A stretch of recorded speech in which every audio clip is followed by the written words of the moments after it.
자, 문제 계속해서 풀어봅니다. 다음 문제는 4단자 정수의 D값을 구하라 그러죠. 이 문제 풀 때 LC로 바로 구하면 안 된다 그랬죠. 어떻게 하라 그랬죠? 임피던스로 환산을 해서 구하라 이렇게 얘기한 거 기억하시죠? 임피던스로 환산을 해야 돼요. 그러니까 L은 뭘로 놔야 돼요? L은 JωL로 놔야 되겠죠. C는 어떻게 놔야 돼요? Jω C분의 1로 놔야겠죠. 그렇게 하고 나서 우리가 알고 있는 A정수, D정수 구하는 방법을 구하면 돼요. 지금은 좌우 대칭이기 때문에 A정수나 D정수나 그 값은 같을 수밖에 없죠. 1 플러스 위에 게 JωL. 밑에 것은 어떻게 돼요? Jω C분의 1이 되죠. 그래서 이것은 어떻게 돼요? 1 J의 제곱에 오메가 제곱 LC가 돼서 J의 제곱은 뭐가 되죠? 마이너스가 되죠. 오메가 제곱 LC라고 하는 값을 찾아낼 수가 있죠. 그래서 얘가 답이 되는 겁니다. 자, 다음 것도 동일한 방법으로 풀면 되죠. C 값을 구하라 그랬는데 C는 여기가 J의 오메가 L이고요. 어드미턴스 값으로 나타내야 되기 때문에 J 오메가 L의 역수가 되어야 된다는 것도 쉽게 이해할 수 있겠죠. 그 다음 문제 한번 볼게요. 그 다음 문제는 A정수를 구하래요. 근데 이것도 어려운 건 아니고요. A정수를 구하던 D정수를 구하던 간에 미리헨리나 마이크로파라드 값을 갖다가 뭘로 바꿔야 돼요? 오음의 값으로 바꿔야 되겠죠? 오음의 값으로 바꾸려면 먼저 요거부터 바꿔보세요. 10mH는 얼마일까요? j2의 2파이의 주파수가 아예 그냥 오메가 값이 주어졌네요. 그러면 2파이 할 필요 없이 여기 뭐예요? 오메가 10의 4승이죠. 그 다음에 L은 얼마예요? 10 곱하기 10의 마이너스 3승이죠. 자, 이렇게 해서 계산하면 얘가 얼마 나옵니까? 그렇죠. J100이 나오죠. 그 다음에 2마이크로파라드도 바꿔줘야 돼요. J 오메가 10의 4승이에요. 마이크로니까 2 곱하기 10의 마이너스 6승분의 1이 되겠죠. 그럼 얘는 얼마예요? 얘는 마이너스 J의 얼마? 50인가요? 마이너스 J의 50이에요. 요것도 그럼 똑같이 마이너스 J의 50이죠. 그래서 이걸 가지고 무슨 정수 구하라? 어떤 정수 구하라 그랬어요? A정수죠? 그러면 여기에 있는 이 값의 병렬 값을 구해야 돼요. 병렬 값을 구하면 얼마입니까? 병렬은 두 개 병렬이기 때문에 J100하고 마이너스 J50이 더해져야 되겠죠? J100하고 마이너스 J50이 더해져야 돼요. 그리고 J100하고 마이너스 J50이 곱해져야 되겠죠? 이게 병렬에 대한 값이 돼요. 그래서 이걸 계산해 보니까 얘가 마이너스 J의 100이거든요. 그러니까 마이너스 J의 100하고 마이너스 J의 50하고가 어떻게 돼 있다? 그렇죠. A정수가 된다는 얘기예요. 그러니까 A정수는 이렇게 구하면 되겠죠. 따라서 얼마입니까? A정수는 1 플러스 위에 거 병렬로 연결된 거죠. 마이너스 J의 100이 되네요. 밑에 거는 J 50이죠. 마이너스. 이걸 계산하면 되겠죠. 이걸 계산하니까 얘는 얼마죠? 3이 되죠. 3. 임피던스를 구하면 돼요. 임피던스를 구하기만 하면 이런 것들은 간단하게 해결이 되어질 수가 있어요. 자, 다음은 C 값을 구하라고 하죠. C 값은 어떻게 되죠? A, B, D 값이 주어졌죠? 4단자 정수에 14번이라고 되어 있는 이 부분의 문제의 답하고 같은 거예요. AD-BC는 1에서 여기서 C 값을 구해야 되겠죠? 그러니까 AD-1을 뭐로 나눠줘요? B로 나눠주면 되겠죠. 이 값을 계산하면 되죠. B 값은 얼마예요? J의 2죠. A는 8, D는 3 플러스 J의 2, 마이너스 1이 되겠죠. 요거 그냥 그대로 계산기 누르면 돼요. 계산기 누르면 8 마이너스 J의 11.5가 나옵니다. 8 마이너스 J의 11.5. 그래서 3번이 답이 되겠죠. 그냥 계산만 하면 돼요. 여러분들이 이러한 복소수를 계산할 수 있는 것이 해결이 돼야 돼요. 이걸 계산기로 계산할 수 있는 방법이 해결이 안 되면 어려워요. 그래서 반드시 계산기에 대한 사용 방법을 익히셔야 됩니다. 알고 계시죠? 다음 거 한번 볼까요? 다음 그림에서 Z1을 4단자 정수에 의해서 표현해 보세요 라고 하고 있어요. Z1이 포함된 정수는 무슨 정수를 구해야 Z1이 포함되겠죠? 생각해 보세요. 이렇게 해서 구해야 되겠죠. 즉 A정수가 들어가야 Z1이 포함될 수가 있어요. 그러니까 A정수는 1 플러스 위에가 Z1, 다음에 밑에가 뭐가 되죠? 밑에가 Z3가 되죠. 그러니까 여기서 Z1의 값을 구하려면 A-1은 이렇게 되겠죠. 이것은 얼마야? Z3분의 Z1이죠. 여기서 Z1을 구하면 Z3를 A-1에다가 곱해줘야 되겠죠. 이게 Z1이에요. 그런데 문제는 4단자 정수에 의해서 구하라 그러면 이건 답이 안 돼요. 우리가 구하는 것은 4단자 정수예요. 즉 Z3분의 1을 없애버려야 된다는 얘기죠. 4단자 정수로 표현해야 되니까. 그래서 이걸 이렇게 풀면 안 되고 Z3분의 1이라고 하는 이 부분을 4단자 정수로 나타내면 C정수가 Z3분의 1이에요. 그러니 이 값은 얼마야? C정수 Z3분의 1 거기에다가 뭘 곱해줘요? Z1을 곱해준 거죠. 이런 형태가 된단 말이에요. Z3분의 1을 C로 바꿔준 거예요. 그러면 Z1은 어떻게 되겠어요? 이거는 C분의 A-1이라는 형태가 되겠죠. 그렇게 C정수까지도 고려해서 4단자 정수만으로 Z1을 한번 표현해보자 라고 하는 문제입니다. 다음 거는 4단자 정수의 B정수를 구하라 그러죠. B정수를 구할 때는요, 이렇게 하면 돼요. 이게 두 개가 있으면 요 밑에 있는 게 위로 올라가서 더해지면 돼요. 즉 얼마야? 30인 거죠. 30. 그렇게 해서 하나밖에 없죠. B정수는 어떻게 된다? 이렇게 가는 게 B정수 구한다 그랬죠. 이거는 뭐예요? A정수. 이거는 뭐예요? D정수죠. 이거는 C정수죠. 그러니까 B정수는 하나밖에 없어요. 더해주면 30이니까. 그래서 얼마가 된다? 30이 된다. B정수 값 계산 가능하죠. 자, 다음은 4단자 정수에 대한 종속 연결입니다. 이렇게 종속 연결될 때는 어떻게 계산해야 된다고요? 행렬로밖에 계산할 수가 없다는 거죠. 요거하고 두 개 행렬이다. 그러면 요 앞에 있는 것은 어떻게 표현이 되죠? 1, Z, 0, 1이죠. 다음 뒤에 것은 어떻게 돼요? 1, 0, 4, 1이죠. 이거를 계산기로 계산을 못하죠. 그럼 손으로 계산해야 돼요. 그럼 얼마예요? 자, 이 계산하는 방법도 처음에 요것만 있다고 생각하면 되죠. 그리고 요렇게 다음 거 계속해서 해주면 되겠죠. 그러니까 1 곱하기 1 다음에 4 곱하기 Z 다음은 어떻게 돼요? 0 곱하기 1이죠. 그 다음에 1 곱하기 4 다음 거는 어떻게 될까요? 그 다음 거는 뭐만 있다고 보면 돼요?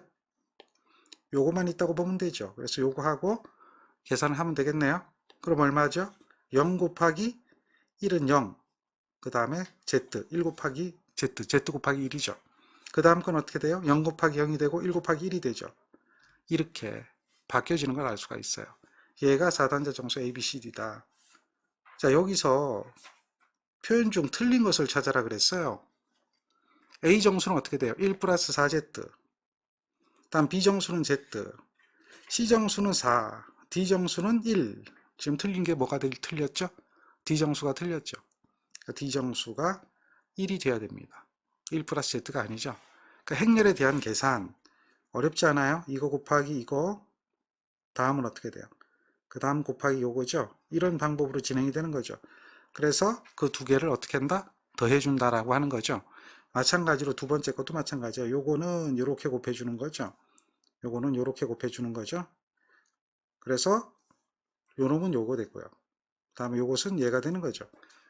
이런 것들을 여러분들이 계산할 수 있도록 행렬의 곱셈 계산 그 방법을 이해하면 쉽게 갈 수가 있습니다.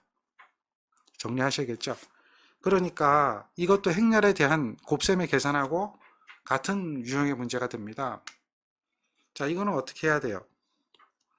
보면 4단자 정수가 A1, B1, C1, D1이죠. 또 하나는 어떻게 돼 있어요? A2, B2, C2, D2죠. 이게 두 개가 곱이 되는 거예요. 그러면 첫 번째는 어떻게 돼요? 첫 번째는 이것만 있다고 생각하라고 그랬죠. 그렇게 하고 나서 계산하면 된다. 그래서 이렇게 하고 이렇게 하니까 뭐가 돼요? A1, A2에다가 다음에 B1, C2가 되겠죠? 요것이 더해지는 거예요. 다음 거는 어떻게 해줘요? 다음 거는 이거하고 해주면 되겠죠? 그러면 어떻게 돼요? C1, A2가 되죠? 다음에 D1, C2 더해지겠죠? 이렇게 하고 나서 그 다음에 요게 없어지고요. 없어지고 뭐가 있다고 생각하는 거예요? 이번에는 요것만 있다고 생각하는 거죠. 그것만 있다고 생각하면 요거는 없다고 생각하면 돼요. 그렇게 하면 이렇게 곱해진 거 다음에 이렇게 곱해진 게 더해지면 되겠죠. 그러니까 A1, B2에다가 값을 계산해 보면 A1, B2에다가 다음에 어떻게 돼요? B1, D2가 되겠죠. 다음 거는요. C1, B2에다가 다음 건 어떻게 돼요? D1, D2가 되겠죠. 이와 같이 A, B, C, D 값을 계산할 수가 있어요. 이 중에서 A와 B만 열거하라고 그랬으니까 이것만 열거하는 걸 찾으면 되겠죠. 그게 요거예요. 4번이에요. A와 B를 열거한 거죠. 행렬에 대한 곱셈을 할 수 있어야 된다라고 하는 거예요. 자, 그 다음 것도 한번 보세요. 여기 뭐가 있죠? 여기는 뭐가 있죠? 그 다음 여기는 뭐가 있어요? 이해되시죠? 그 중에서 D값만 구하래요. 그대로 나열해 봅시다. 그런데 요거는 계산해야 되겠죠? 1 플러스 위에가 뭐예요? 위에가 Z1, 밑에가 Z2가 되겠죠? 그러니까 여기가 Z1, Z2가 여기 A 정수죠? 나머지 B, C, D는 다 구할 수가 있겠죠? 따라서 행렬로 한번 식을 적어 볼까요? 행렬로 식을 적으면 어떤 형태가 될까요? 첫 번째 1Z0 01이죠. 두 번째 주어진 대로 10 Z1이 되겠죠. 세 번째는 계산해 보니까 1 플러스 Z1 Z2 다음 Z1이 되고 Z2분의 1이 되고 1이 되겠죠. 이거에 대한 행렬의 곱셈의 계산이에요. 그러면 첫 번째로 얘만 먼저 계산해 보는 거죠. 얘만 먼저 계산을 해보면 얼마가 나오느냐 계산 한번 해볼까요? 1 플러스 1에다가 1 곱하기니까요. 그리고 1 플러스에다가 뭐가 돼요? Z0, Z가 되겠죠. 두 번째는 0에 1을 곱하고 자 0에 1을 곱한 거죠. Z죠. 1에 Z를 곱한 거예요. 자 요것이 없고 요것만 있다면 1에 0을 곱한 거죠. 그래서 0이 되고 Z0에 1이 곱해지니까 Z0가 되겠죠. 다음 0에 0을 곱해주고 1에 1을 곱하니까 1이 되겠죠. 이렇게 하고 나머지 1 플러스 Z1, Z2에다가 Z1에 Z2분의 1에 1이죠. 이거에 대한 계산이 돼요. 여기서 D정수 값을 구하라 그랬어요. D정수값. D0. 여기에 들어가는 거 구하는 거죠. 여기에 들어가는 거 구하려면 뭐가 곱해져야 되느냐 생각해 보세요. 이거하고 이거 곱해져야 되겠죠. 그래서 또 곱해줘야 되는 게 뭐가 곱해져야 돼요? 이거하고 이거 곱해져야 되겠죠. 그 두 개가 더해지겠네요. 그러니까 뭐가 돼요? Z에 Z1에다 더하기 1 곱하기 1이니까 1이 되겠죠. 1 플러스 ZZ1이 되는 거예요. 1 플러스 ZZ1 즉 1번 이렇게 간단하게 1번이 답이 되는 것을 확인할 수가 있겠죠. 정리가 되겠습니까? 이런 H형 문제 같으면 그럼 어떻게 풀어야 됩니까? 이거는 어렵진 않아요. 여기 위에서 더해졌다고 생각하면 되죠. 위에다가 더해졌다 이렇게 생각하면 간단하게 해결이 됩니다. 그러니까 Z1에다가 뭐가 더해진 거예요? Z3가 있다. 여기는 Z2에다가 뭐가 있어요? Z4가 있다. 이렇게 보시면 돼요. 이 상태에서 뭘 구하라 그랬어요? A값. 이렇게 하면 되겠죠. 자, A값 구하면 얼마 나올까요? A값은 1 플러스 위에는 뭐가 돼요? Z1, Z3가 되죠. 밑에는 뭐가 돼요? Z5가 되죠. 자, 이거를 통분을 하면 돼요. 그럼 뭐로 통분이 되죠? Z5로 통분이 되죠. Z5가 분모에 있는 건 이거 하나밖에 없어요. 뭐 통분 실제 하지 않아도 Z5로 이거는 당연히 안 될 거고요. Z5로 되는 게 있구나 라고 하면 금방 4번이 답이 되는 걸 확인할 수 있죠. 자, 다음 거 한번 볼까요? 다음 거는 4단자 정수의 A 값하고 D 값하고 B 값이 주어졌어요. C 값도 주어졌네요. 그때 Z 값을 구하래요. Z 값. 그럼 A 정수를 구하면 되겠네요.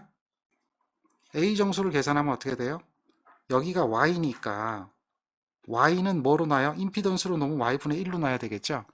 오음으로 놓고 계산을 해야 돼요.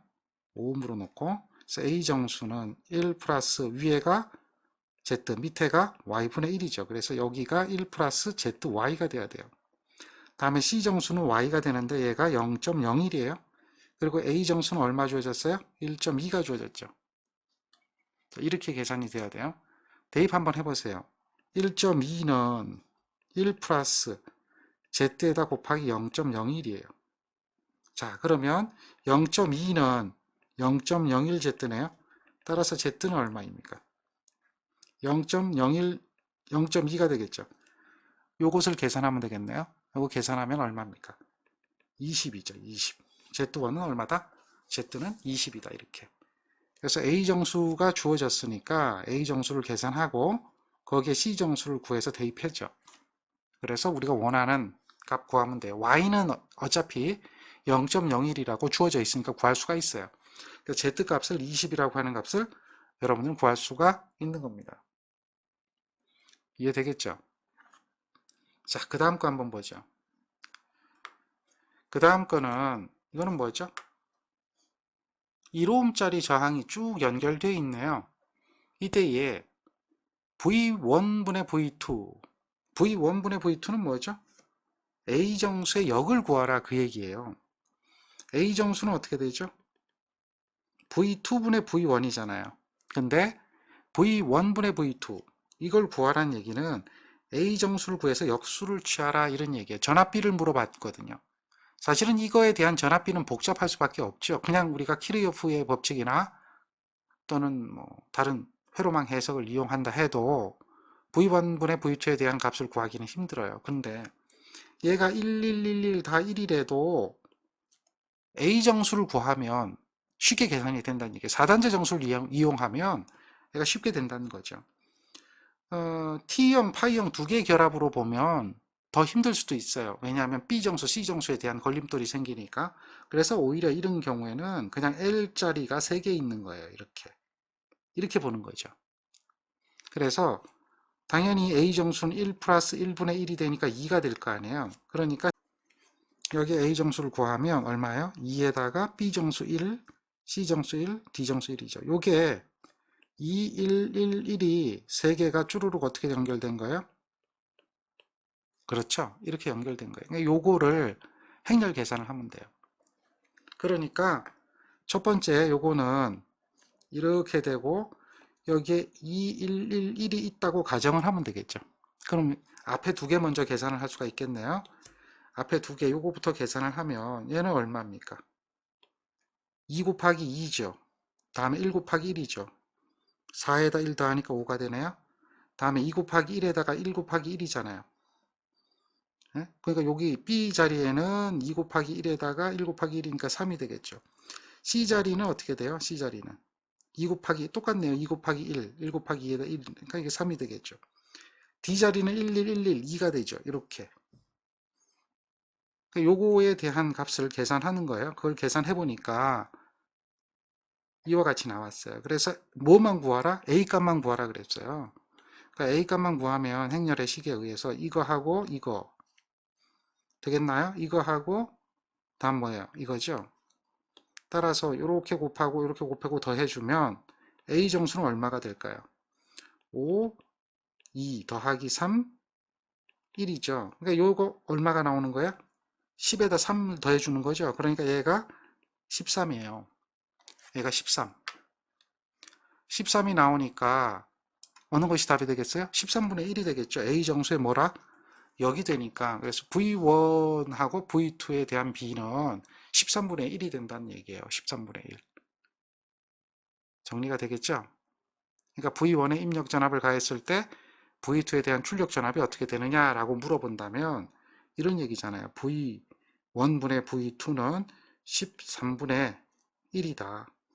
라고 하면 V1은 V2보다 13배 크다라고 이야기를 할 수가 있는 거예요. 그러니까 13분의 1로 전압이 V2가 줄어든다라고 하는 것을 계산을 할 수가 있는 거죠.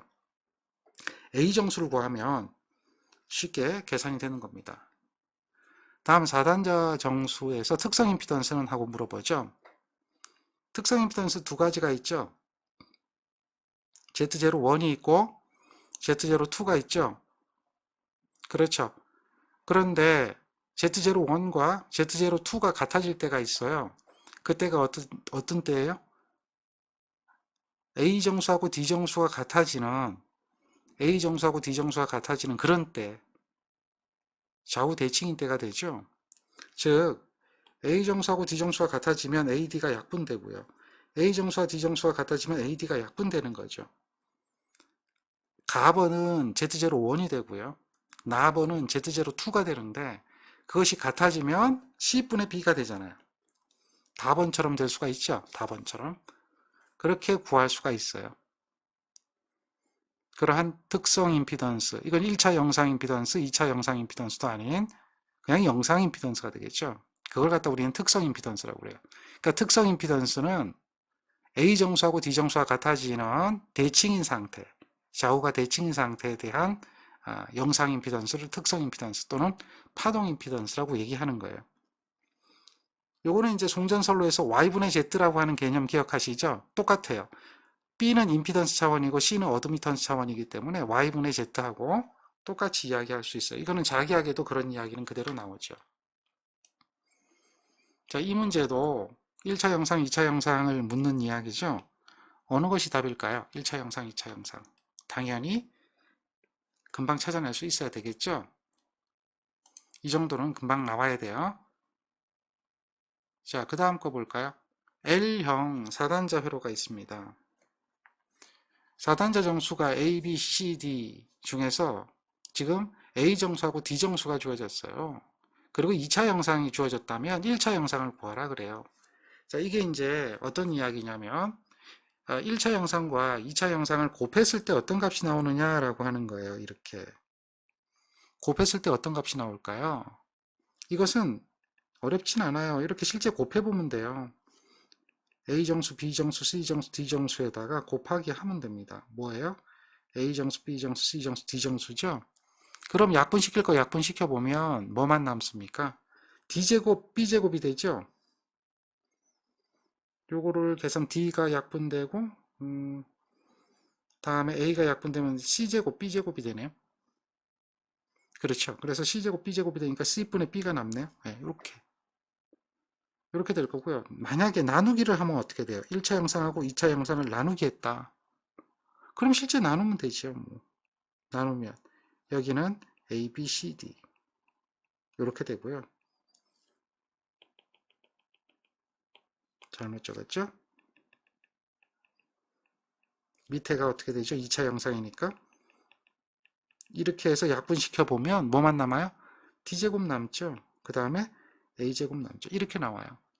우리가 지금 A정수, D정수 값을 알고 있으니까 이 식 중에서 어떤 식을 쓰는 게 좋겠어요? 얘를 쓰는 게 낫겠죠?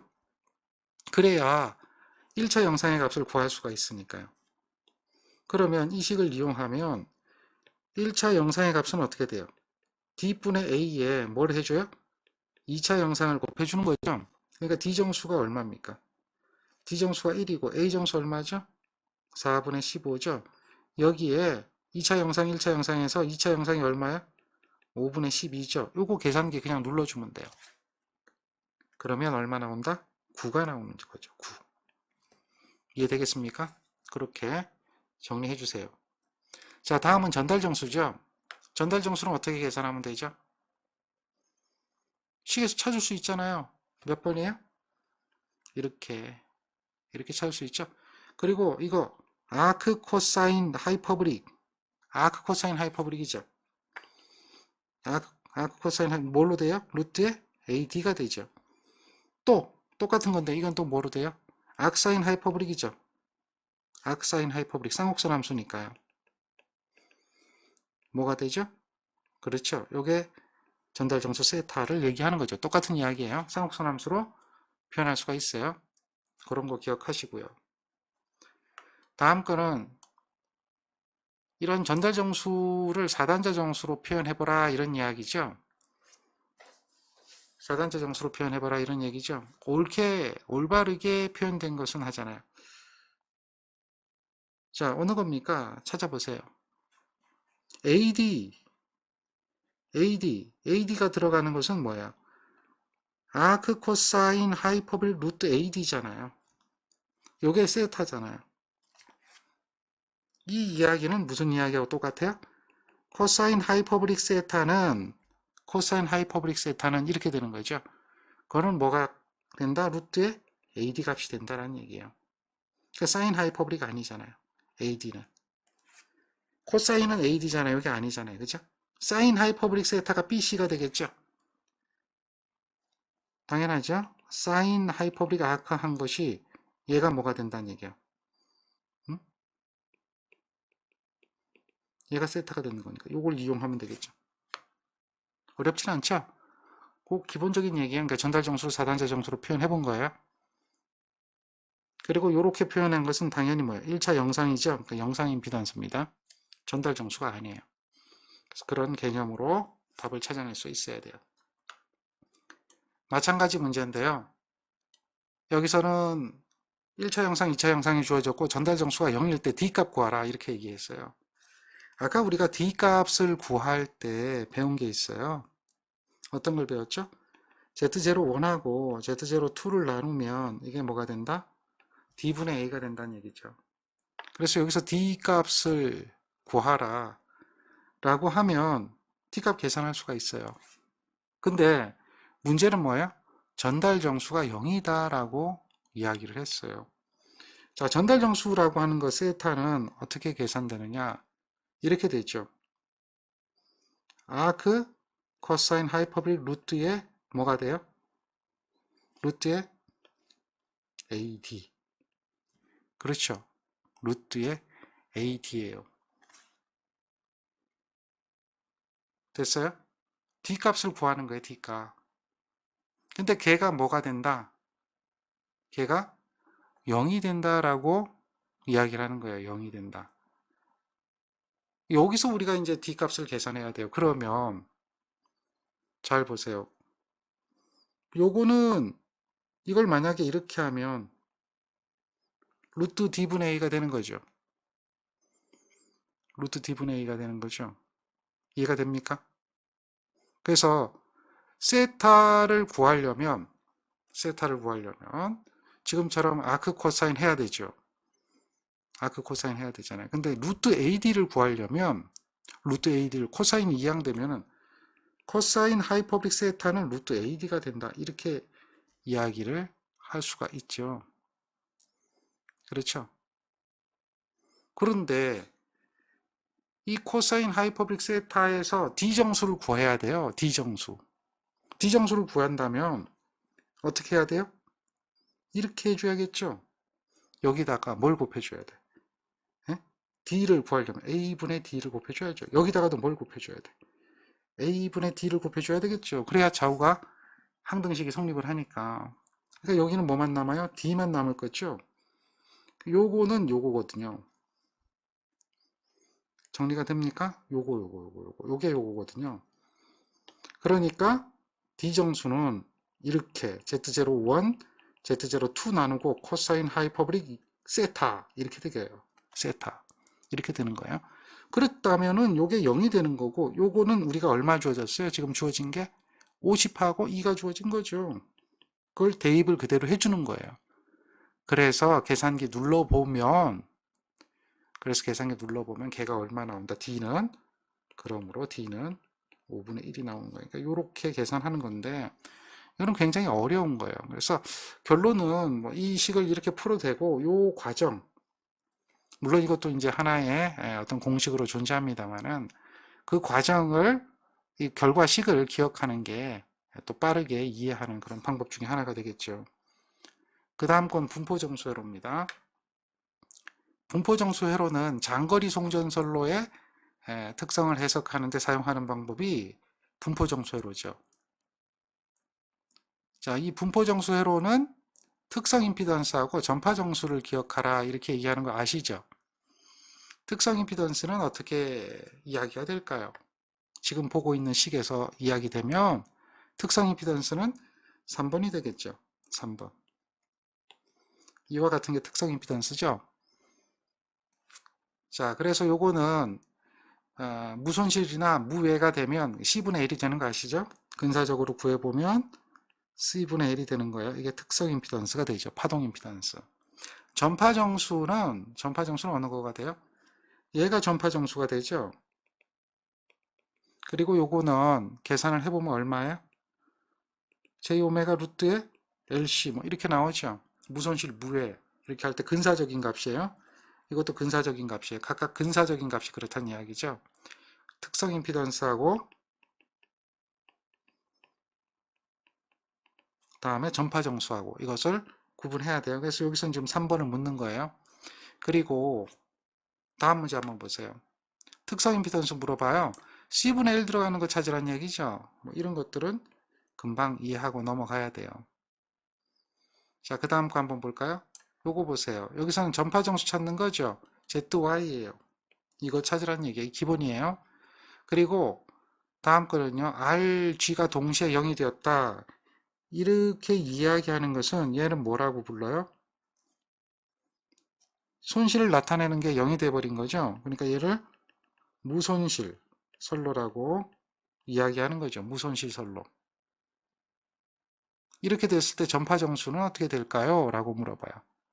전파 정수하고 관계된다는 게 선로의 저항 R과 컨덕턴스가 G가 동시에 0이 됐다. 정리가 되겠나요? 그 의미를 아셔야 돼요. 그러면 전파 정수 값만은 0 J 오메가 루트 LC가 되는 게 무손실이거든요. 그게 무손실 선로에 대한 조건이에요. 자, 이때 얘 잘 보세요. 루트가 없네요. 보기 중에 루트가 없어요. 요거는 답이 아니죠. 베타가 들어있으니까. 감마가 여기 들어있네. 베타는 뭐 요거 두 개는 답이 될 수가 없어요. 두 개는 답이 될 수 없고 둘 중에 하나인데 루트가 들어온 거 이건 아니잖아요. 이건 아닌데 루트가 이렇게 들어있진 않았죠. 그러니까는 얘도 아닌데 그럼 답이 이거밖에 될 수가 없는데 어떻게 그래 되느냐 해보세요. 루트를 제거해 보세요. 감마의 제곱은 오메가 제곱 LC가 되는 거죠. 그래서 C값 한번 구해보세요. C값. 뭐 J까지 있다면 J의 제곱이 되겠죠. 이렇게 되겠죠. J까지 다 해야 되니까. 그러면 C값은 J 오메가 제곱의 L분의 감마 제곱이죠. 이게 다 되죠. 여기서 C값 구하면 이게 나오죠. 그래서 구해지는 거예요.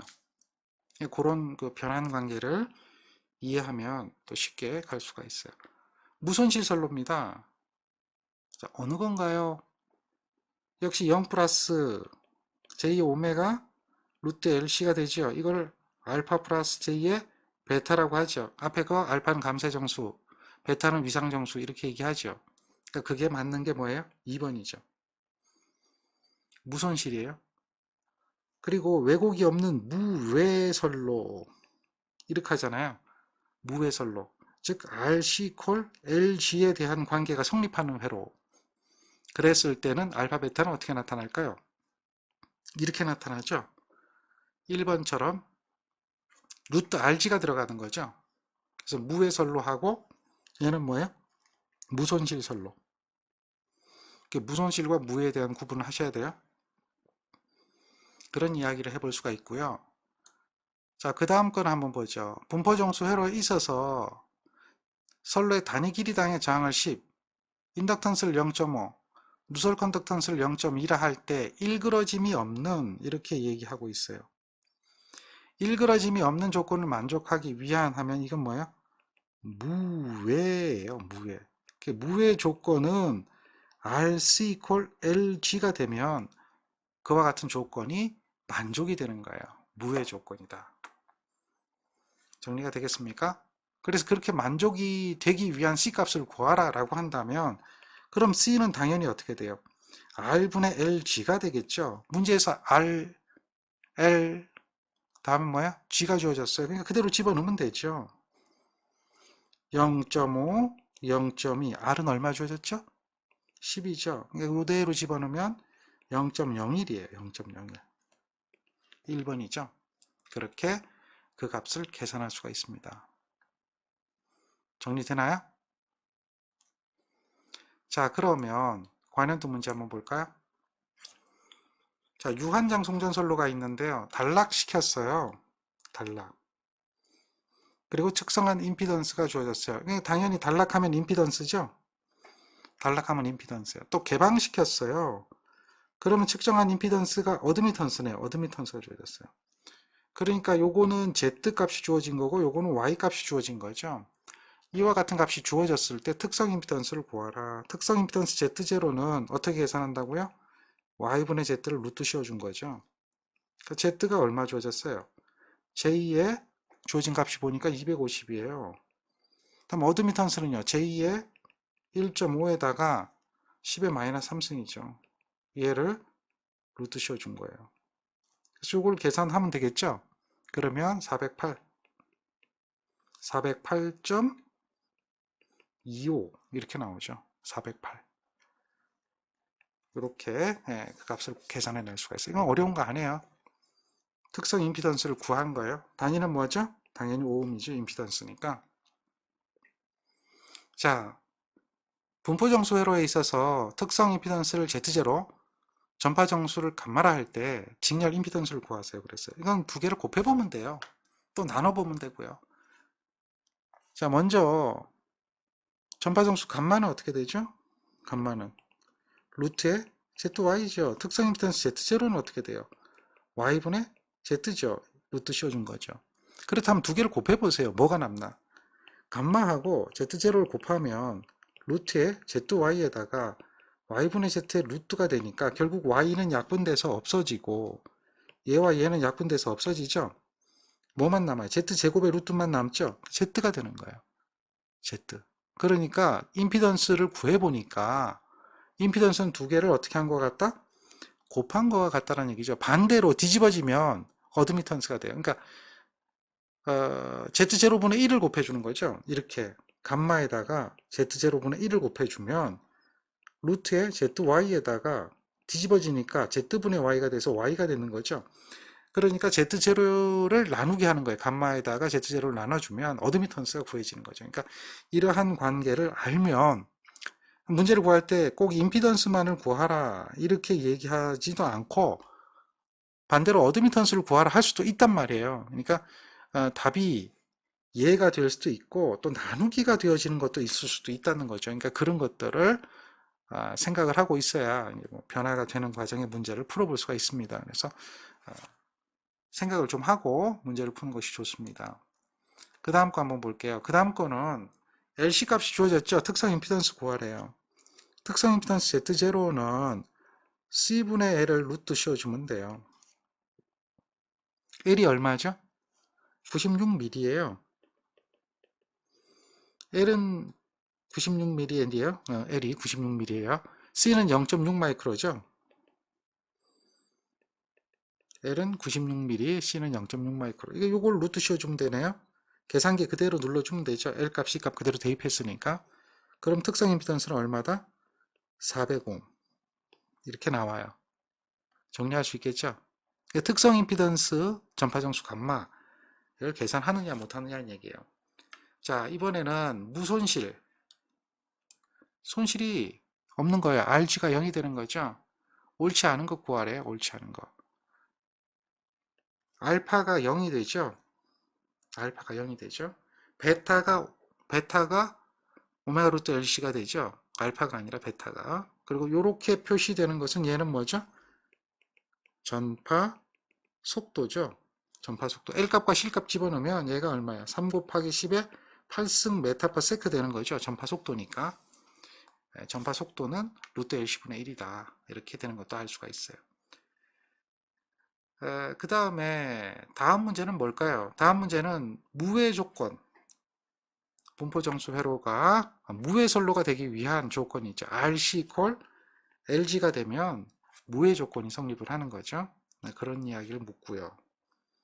자, 그 다음 문제는 다음 서술 중 옳지 않은 것은 하고 묻고 있어요. 옳은 것 아니에요. 자, 무해 회로 맞나요? RC 콜 LG 맞죠? 대각선의 곱을 한번 해보세요. RC 이퀄 LG 맞죠? 그러니까 무해 조건은 맞아요. RG가 0인 것은 무손실 맞죠?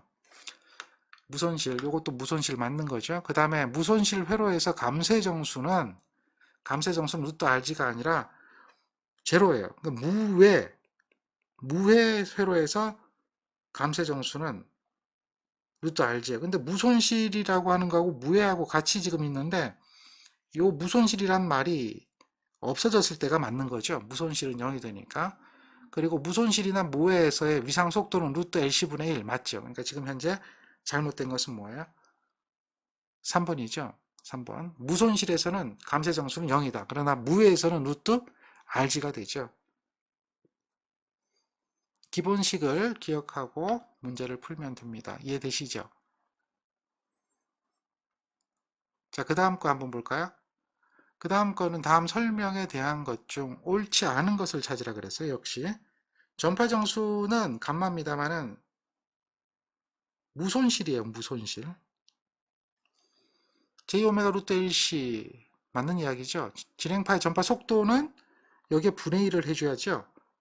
루트 LC 분의 1을 해줘야 돼요. 그러니까 진행파의 속도가 틀렸어요. 다음에 특성 임피던스는 C분의 1이 맞고요. 파장은 어떻게 되냐면 람다는 위상정수분의 2파이 이렇게 요게 이제 파장이고요. 그래서 여기에서 오메가 루트 LC J 이렇게 붙겠죠. 요게 베타예요. 2파이 2파이 약분시켜버리면 요 값이 나오는 거죠. 그런 값이 나타난다. 이렇게 보시면 되겠습니다. 정리가 되겠습니까? 진행파의 속도는 어떻게 될까요? 라고 물어보면 속도는 어떤 거죠? 속도는 루트 LC분의 1이죠. 네. 루트 LC분의 1. 그래서 요게 속도에 대한 답이 돼요. 속도에 대한 답이 돼요. 정리되겠습니까? 속도는 V라고 하잖아요. F 람다예요. F 람다. 그 F에다가 람다는 어떻게 돼요? 람다는 요게 베타분의 2파이라고 그랬죠. 그러면 베타는 얼마예요? 오메가 루트 LC고요. 2파이 F는 오메가죠. 그러니까 얘가 얼마야? 루트 LC분의 1이 되죠. 요것이 진행파의 속도, 메타포 세크를 구하는 값이 되겠죠. 그래서 요거를 기억하고 있어라. 자기에게도 이런 이야기는 물어봐요. 그러니까 그것도 좀 정리하고 계시는 것이 좋습니다. 이해되겠습니까?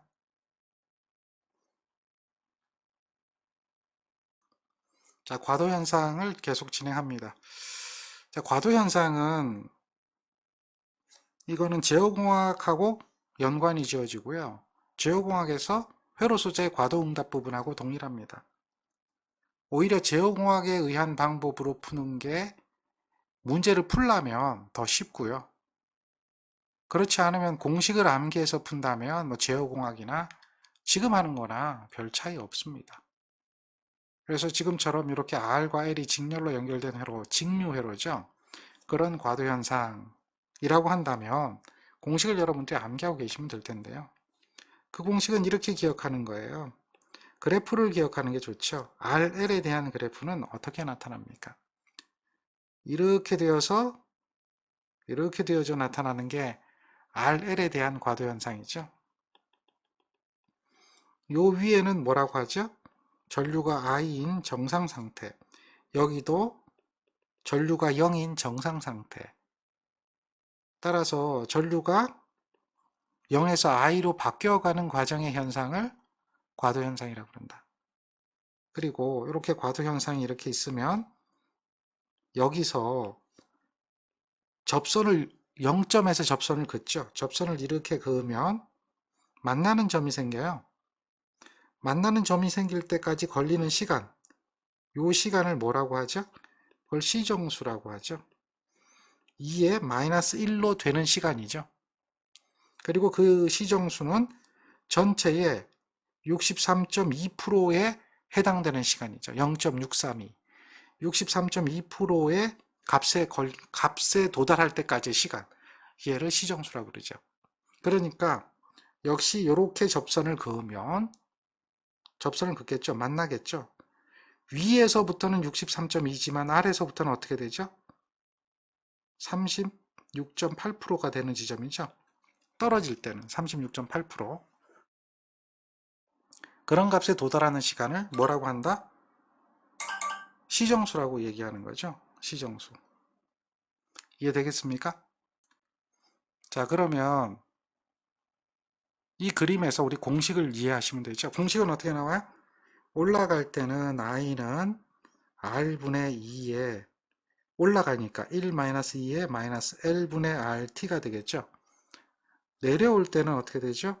i는 r분의 2에 마이너스 l분의 rt 이렇게 이제 기억하고 있는 거예요. 자, 그래서 이 부분에 대해서 뭐 구하라 그랬어요? 정상전류 값을 물어봤죠. 정상전류는 바로 요 전류를 얘기하는 거죠. r분의 2. 그러니 r이 10이고 2가 70이죠. 그러니까 당연히 정상전류는 얼마예요? 7이 되죠. 정상전류. 과도전류는 지수적인 값이 과도전류가 되는 거고 정상전류 r분의 2 요 값을 얘기하는 겁니다. 자, 다음 이건 시정수에 대한 정의가 되겠죠. 시정수는 어떻게 나타내나요? 이렇게 물어봐요. 각이 45도예요. 그러면 이렇게 내려와서 밑변분의 높이가 탄젠트가 되죠. 그렇죠. 45도니까. 요게 시정수가 되고 요거 i가 되죠. 탄젠트 45도는 시정수의 전류죠. 전류가 4mA인가요? 그래서 시정수는 4mA를 얼마? 탄젠트 45도로 나눠주죠. 요 값이 되겠네요. 그걸 계산하면 0.004가 나오죠. 그렇게 이제 시정수에 대한 정의에서 구하는 거고요. 다음은 공식이에요. 이런 거 찾기는 굉장히 쉬워요. 왜 쉽냐면 지수가 플러스 되는 경우는 없어요. 근데 다행히 다 마이너스죠. 그리고 지수가 r분의 1이 되는 경우는 없어요. 지수는 무조건 l분의 r이에요. 그렇게 되는 경우도 없어요. 그러니까 일단은 두 개는 답이 아니죠. 그 다음에 보세요. 요거 스위치 닫을 때 전류죠. 그럼 전류가 위로 증가하는 형태가 되죠. 스위치를 닫으면 전류가 위로 올라가요. 그리고 스위치를 끊으면 전류가 내려오잖아요. 이렇게 내려올 때는 뭐야? 스위치를 방전시킬 때 얘기죠. 예. 그러니 당연히 1 마이너스로 가겠죠. 그렇게 생각하면 돼요. 그 다음에 이거는 이제 뭘 구하라 그랬냐면 63.2%에 도달하는 시간이라고 그랬어요. 이 시간이 무슨 시간이에요? 시정수라는 이야기죠. RL 직렬회로의 시정수는 어떻게 되죠? 2에 마이너스 L분의 R이잖아요. 이게 1이 되려면 R분의 L이 돼야 되겠죠. 그래야 2의 마이너스 1승이 되죠. 이렇게 되겠죠. 그러니까 요거에 대한 값, 그 시간이죠. 요게 시정수가 돼요. 요게 시정수가 돼요. 그러니까 시정수는 어떻게 된다? 3번이 된다는 얘기죠. 자, 다음. 여기서는 RC 회로죠. RC 회로에서는 어떻게 기억하고 있으라 그랬어요? 충전 방전이잖아요. 그러니까 전류를 기억할 때 충전, 다음에 방전 이런 식이라는 얘기죠. 0이고 0이죠. 여기가 i예요. 여기가 뭐가 돼요? 마이너스 i가 되는 거죠. 그래서 이렇게 나타낼 때는 i, 즉 r분의 2의 마이너스 rc분의 1의 t가 충전 전류죠. 방전 전류는 마이너스 r분의 2의 마이너스 rc분의 1의 t가 방전 전류죠. 충전 전류, 방전 전류 생각하면 되겠고요. 요거에서 RC가 되어야 시정수가 되는 거 알 수가 있겠고요. 그렇죠? 그렇다면 이 회로에서 스위치 S를 닫을 때에 흐르는 전류를 구하라. 그럼 요거 구하라는 얘기죠. 요거 구하라는 얘기인데 이것도 마찬가지예요. 잘 생각해 보세요. 플러스 되는 거 없어요. 여기가 플러스 되는 거. 여기가 플러스 되는 건 답이 아니에요. 여기도 플러스인가요? 답이 아니에요. 플러스 되는 건 답이 아니죠. 마이너스 되어 있는 요 3번밖에 답이 되는 거 없죠. 이거는 우리가 이 공식의 기본만 알면 돼요. 여기가 지수가 플러스 되는 경우는 절대 없어요. 아시겠죠? 예. 그리고 RC분의 1이다라고 하는 것만 기억하면 돼요. 다음 문제 보세요. RC 회로인데요. 전압을 10V를 가했어요. 시간이 0.1초예요. 그때 흐르는 전류값 크기 구하래요. 그때 흐르는 전류값 크기. 구할 수 있나요? 그대로 공식에다가 대입을 하면 돼요. 공식에다가. 우리 그럼 공식을 생각해내야겠죠? 어떻게 해요? i는 어떻게 해요? r분의 2에 마이너스 r 10분의 1의 t거든요. 그러면 그대로 집어넣으세요. r이 얼마라고 그랬어요? 1000이라고 그랬죠? 2는 직류 몇 볼트예요? 10볼트예요. 2에 마이너스 r이 1000이에요. c 50 마이크로예요. 10에 마이너스 6승이에요. 마이크로니까. 분의 1. t는 얼마야? 곱하기 0.1.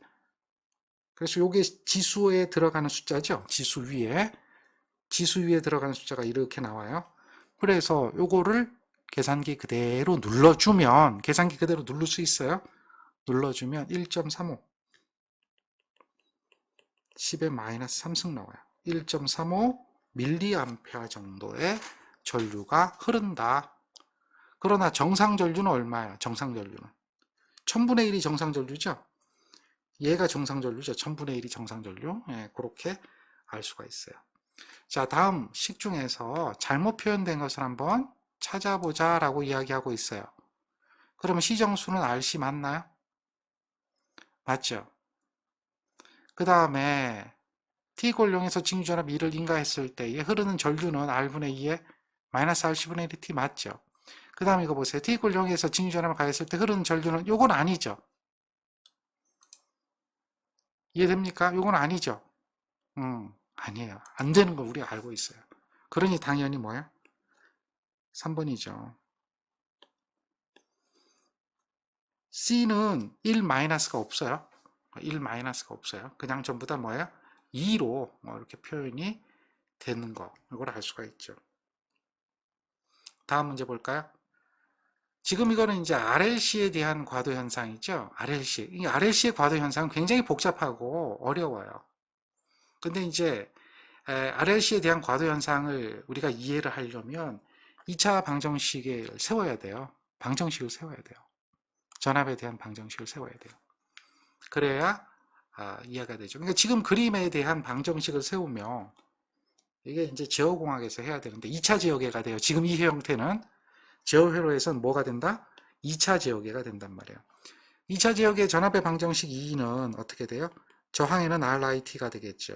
더하기 L에는 어떻게 돼요? L DT분의 DIT가 되겠죠. C에는 어떻게 돼요? C분의 1QT예요. C분의 1QT 이렇게 되겠죠. 이런 식이 돼요. 근데 여기서 이제 우리가 IT에 대한 값을 어떻게 집어넣냐면 DT분의 DQT라고 대입을 할 수가 있어요.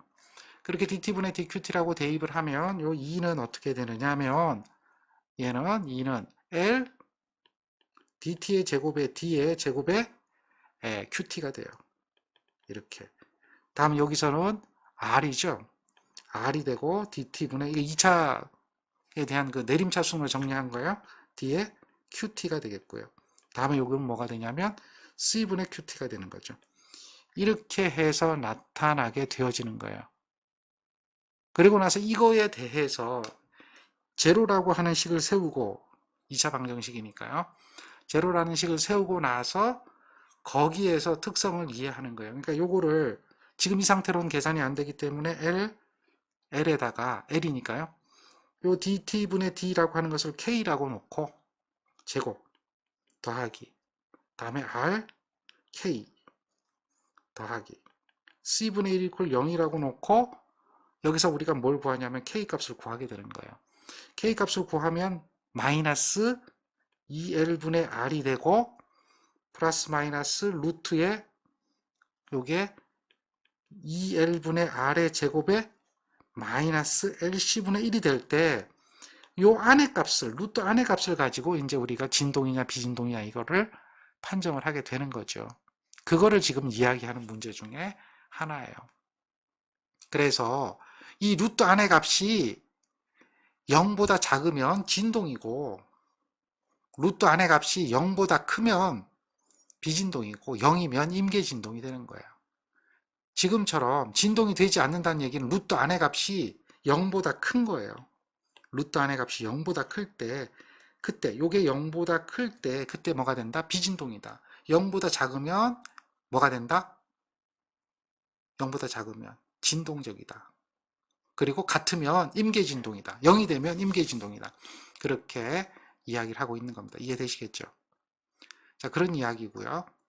그 다음 거는 이거는 이제 RLC 직렬회로에서 RLC 값이 주어졌어요. 얘가 진동이냐 비진동이냐를 확인하려면 방금 전에처럼 요 식에서 걔가 진동인지 비진동인지에 대한 그 판별을 해줘야 돼요. 그 식에서. 그럼 먼저 요 식을 정리를 하게 되면 제곱한 거 해가지고 밖으로 끄집어낸 거죠. 그러니까 걔를 정리를 하게 되면 얼마가 되냐면 R제곱 요 값이 40분의 1 요 값하고 같으면 임계진동이에요. R제곱이 크면 걔가 비진동이에요. 그러니까 이 루트 안에 있는 값을 정리한 거예요. 정리해서 즉 다시 말해서 비진동 조건이다 그러면 이거거든요. R, 2L 제곱 마이너스 LC분의 1 이게 비진동이라 그러면 이렇게 되잖아요. 그러면 요거를 정리하는 거예요. 요거를 정리하면 이렇게 되는 거예요. 이러면 얘가 비진동이 된단 말이에요. 그러니까 진동인지 비진동인지를 판단하려면 0보다 큰지 작은지를 판단해야 되는데 그게 R 제곱인지 아닌지 제곱이 큰지 40분의 1이 큰지 이걸 판단을 해보면 된다는 얘기죠. 그러니까 R 제곱은 지금 얼마에 100이니까 100제곱을 하니까 만이 된다는 얘기죠. 그 다음에 4C분의 1은 얼마냐 4에다가 C값이 0.1이에요 0.1 마이크로 10의 마이너스 6승이고요. 그 다음에 L값은 얼마죠? L값은 0.1 10의 마이너스 3승이죠. 그러니까 얘가 얼마야? 4000이 나와요. 그러니 이런 조건이 만족이 되는 거죠. 그러니까 얘는 뭐가 된다? 비진동의 조건이다. 이렇게 이야기할 수 있어요. 진동이 안 되는 거야. 진동이. 그 비진동의 조건은 1번이죠. 얘는 2번은 임계진동의 그래프가 되고요. 3번이 어떻게 돼요? 진동되고 있는 거죠. 3번이 진동되는 거죠. 그러한 것을 이야기한다면 1번에 대한 값을 찾아낼 수가 있는 거예요. 마찬가지로 이게 회로가 진동이냐 비진동이냐라고 물어본다면 식을 보세요. 식을 보세요. 위 문제하고 비교해보면 요거 주어진 값이 위의 문제하고 똑같죠. 그러면 얘도 똑같은 거예요. 위의 문제하고 똑같잖아요. 똑같은 거예요. 그러면 여기서 우리가 진동인지 비진동인지 확인이 이미 된 거죠. 된 거죠. 그러니까 뭐가 답이 되겠어요? 뭐가 답이 되겠어요? 그렇죠. 비진동이다. 이렇게 답을 할 수가 있는 거죠. 가능하죠? 네, 충분히 할 수가 있어요. 그런 이야기입니다. 자, 다시 관행도 문제로 가서 자, 이제 미분 방정식이 나와요. 이게 미분 방정식이 나올 수밖에 없는 이유는 2차 지역이든 1차 지역이든 지역에 대한 그 과도 상태를 해석하려면 당연히 미분 방정식에 대한 해를 구할 수밖에 없는 거고요. 그러다 보니까 라플라스 변환이 필요한 거죠. 거기에서 말을 얘기하는 건데요. 여기서 보면 R하고 L하고가 직렬로 연결된 회로다라고 하는 거 알 수 있겠죠. 어쨌든 근데 정상전류 물어보고 있어요. RL 직렬회로의 과도상태 정상전류는 RC 직렬회로도 마찬가지고 정상상태는 이거밖에 없죠. 이해되죠? 뭐 RL이라고 하면 IT는 어떻게 돼요? R분의 2의 1 마이너스 2의 마이너스 L분의 R T에 대한 식을 얘기하는 거죠. 이 식에서 정상전류 값을 구하라 이 얘기예요. 정리가 되겠죠? 그 다음 거 한번 볼까요? 그 다음 문제는 시정수가 타우인 RL 직렬회로가 주어졌어요. 이때 얘 징수전압 T 이퀄 타우를 가했어요. 시정수하고 시간이 같아지는 거, 그죠? 요런 거 이제 시정수잖아요. 자, 시정수하고 시간이 같아져요. 그럼 회로에 흐르는 전류는 얼마일까요? 아까 얘기했죠. 증가할 때는 63%, 감소할 때는 38%. 지금 증가한지 감소한지 이걸 확인해야 되겠죠. 인가했단 말이야. 제거가 아니죠. 인가했기 때문에 당연히 뭐예요? 얘는 증가되는 거죠. 63.2%가 답이 되는 거예요. 실제로 계산하고 싶다라고 하면 이 식에다가 대입을 하면 돼요.